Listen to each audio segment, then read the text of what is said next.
तर डीजीसीएच्या कारवाईवर आम्ही समाधानी नाही। 4 विमानांवर बंदी घालून थातूरमातूर कारवाई करण्यात आलेली आहे।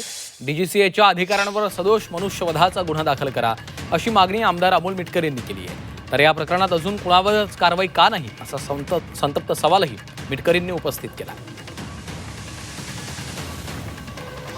डीजीसीएच्या भ्रष्ट कारभारामुळे आम्ही वारंवार सांगत होतो की व्हीएसआर कंपनीला डीजीसीए वाचवण्याचा प्रयत्न करते आहे। त्या संदर्भात विधानसभेचे आमदार रोहित पवार यांनी सप्रमाण ते 2-3दा पत्रकार परिषद घेऊन सिद्धही करून दाखवलं। आता त्या शंकेला वाव आहे, त्याच्यामुळे डीजीसीएनी त्यांचं मरण व्हीएसआरवर लोटू नये। डीजीसीएच्या अधिकाऱ्यांवर सदोष मनुष्यवधाचा गुन्हा दाखल होणं महत्त्वाचं आहे। व्हीएसआर कंपनीचे 4 विमानं बंद केले म्हणजे काय अजितदादा वापस येणार नाहीत। अजितदादासारख्या मोठ्या नेत्याचा घात झालाय आणि हा अपघात नव्हता, हा घात होता, हे डीजीसीएने कबूल केलंय। काल मला सांगा ना, AAIBनी उत्तराखंडच्या झारखंडच्या छपरामध्ये जो काही विमान दुर्घटना घडली त्यामध्ये तात्काळ रेड एअरवेजवर कारवाई केली का नाही, ती तत्परता व्हीएसआर कंपनीबाबत AAIBने का दाखवली नाही।